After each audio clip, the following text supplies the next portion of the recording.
want you to go to the place in your mind where you're calm and you're peaceful.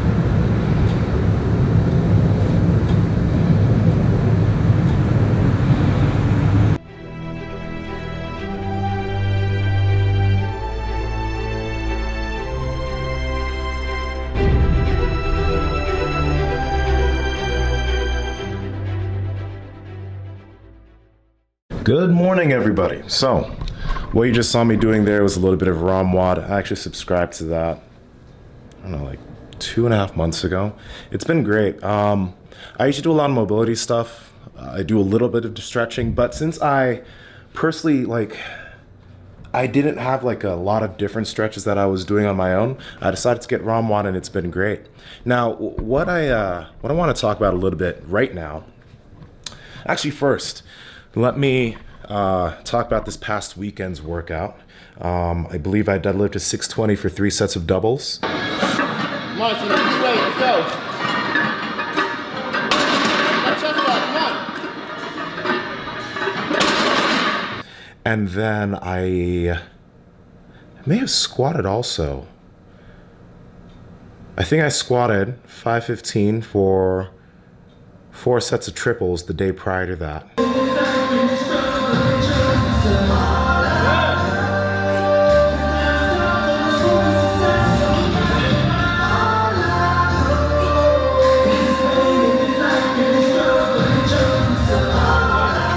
So that went well. Pretty much all the numbers are going well. Well, the numbers I'm anticipating on hitting at this meet are probably, hopefully, a 600-pound squat. Definitely I should be able to hit a 580-pound squat, but hopefully a 600-pound squat. A 380-pound bench press, and a 750-pound deadlift. So there's a video I made a long time ago. I think Mark predicted that.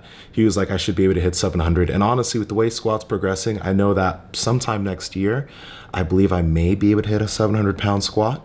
But it's definitely not on the cards for this meet to get a 700-pound squat right now. But squat is really feeling in its groove. Everything's feeling in the groove. Now, what I mean by the title of the video is treat yourself like a pro athlete. So a lot of you guys lift, you know, you deadlift, squat, and you bench. And if you think about what you're actually doing and how impressive it is, some of you got that deadlift 300 or 400 or so pounds and squat like 300 or 400 or even 500, pounds. A lot of professional basketball players and just general pro athletes don't work with that much weight. Now think about how crazy that is. You're not even a pro athlete and you're working with more volume and weight than typical pro athletes are. But they do more rehab work. They do more stretching, mobility. They do more work to keep their body healthy than you do. And they're working with much less load. Now, I mean, when I talk about load, obviously I'm talking about weights. So, because when we look at let's say basketball players, they have, sprinting, running, drills like that to do. And that's a different type of load or intensity. But they treat themselves in a different fashion as to not get injured, as to keep healthy. And if you're going to be lifting weights for years on end and you want to stay healthy, you need to do things that are going to, keep injury at bay. Things like, getting ROM WOD if you don't necessarily have a stretching routine together, learning about mobility by visiting Kelly Starrett's channel and maybe grabbing the book and grabbing some mobility tools. A lot of mobility tools that I use, like the Voodoo floss that I Voodoo floss like 5 days a week.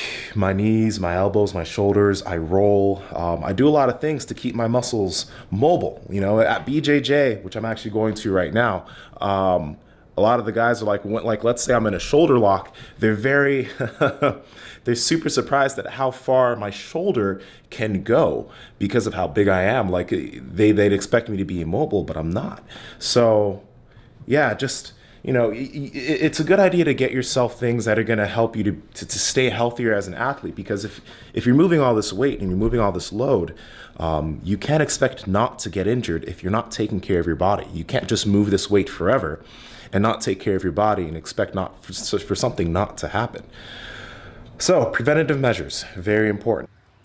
All right, guys, so right here, I'm just going to show you 2 clips from that day's workout because We're going to have the next day's workout after this also. Right here we have 355 for a double for bench. Bench is feeling great. This is actually an all-time PR. So I'll just go ahead and let this play. Come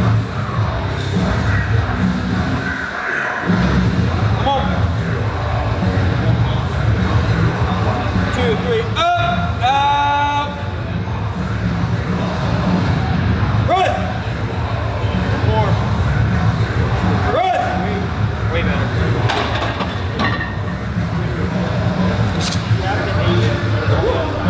I believe with bench I did multiple sets. I did 315 for fours, or 320 for fours, then 345 for a double, and then that last 355 for a double that moved like butter.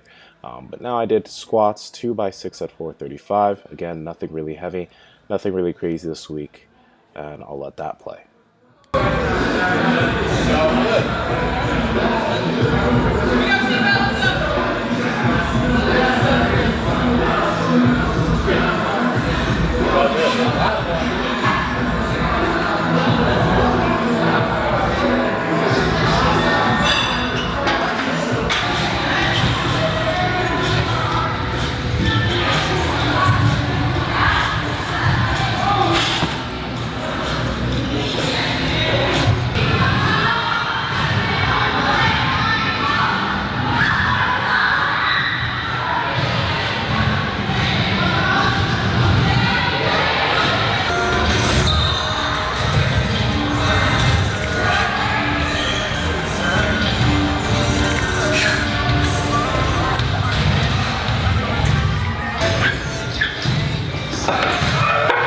Quick note for you guys, I didn't have a belt because I usually use the strong belt from Super Training, and I didn't have my Inzer on me, so I ended up having to squat beltless today, which I usually wouldn't squat beltless. It's not like I can't, I just do not prefer it over using a belt. So it did feel pretty heavy on that day since I haven't done something like this in a while.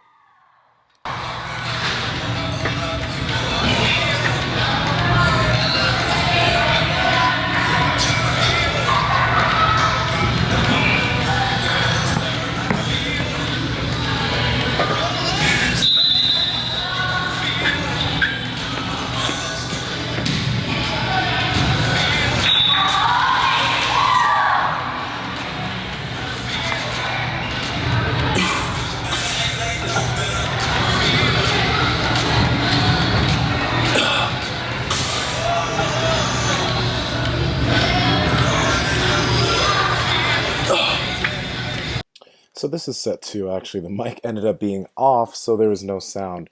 So I just decided to talk to you guys about one thing real quick that I want you to take a look at throughout this video, even if you go back to my other squat sets yesterday. But my setup for my squats.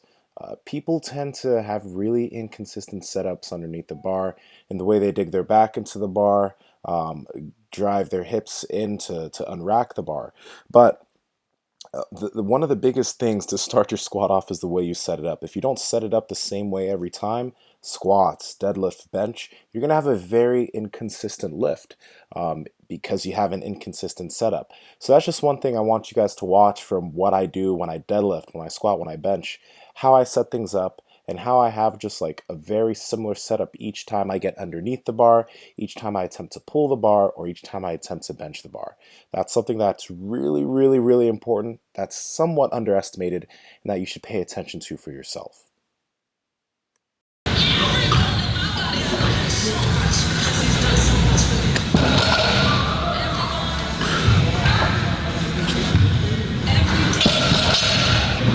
Hey Siri, play Chance the Rapper's newest album.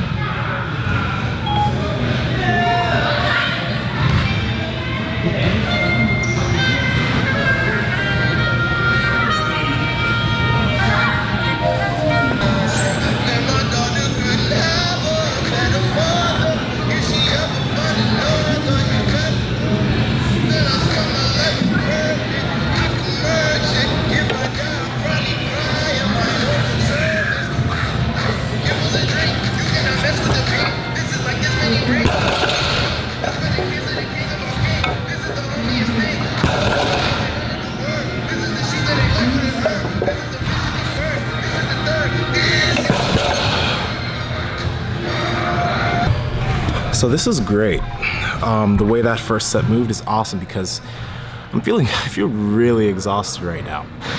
But it's really good that the weight moved like that, even though I feel exhausted.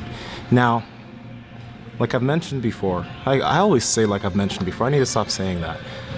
With the sumo deadlift, be patient off the floor. I'm gonna make a video about some problems that I see with people's sumo deadlifts, but a lot of people like to jerk the bar off the ground, like try and really pull the bar off the ground, and have it be a speedy off the ground pull. And that's not what a sumo deadlift usually is, at least. I mean, I'm not saying that you can't have a speedy off the ground pull for the sumo, but you don't want to treat the sumo like a conventional. Be patient off the floor, drive your hips through, lock out the knees fast. Those are just a few things. Let's get these last 2 sets done and go eat some pho or something.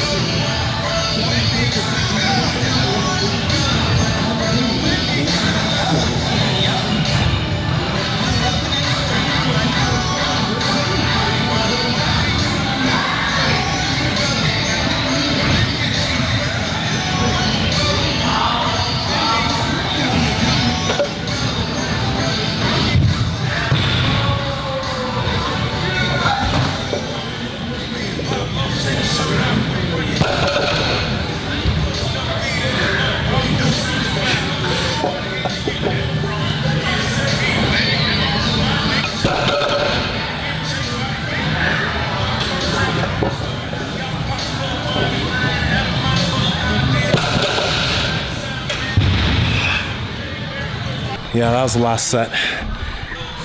I'm not gonna do 3 sets, I'm only gonna do 2. I could totally do a 3rd set, but again, I wanna control this fatigue because next week is gonna be a really, really hard week of training. So I wanna conserve whatever energy I have for next week's training session, because last week was more intense than this week. And then I have to creep up the intensity next week, which is going to be more intense than last week. And then 2 weeks taper from there, and then the meet. So, yeah guys, this is good. This is really good. If you guys have any questions about anything that I've talked about or that I've done in today's video, comment down below. Obviously, I'll answer the question, or I'll make a whole video about the question. This is Nsima the Centaur Inyang from Break the Bar. Everyone, be an anomaly, and I'll talk to you all very, very soon.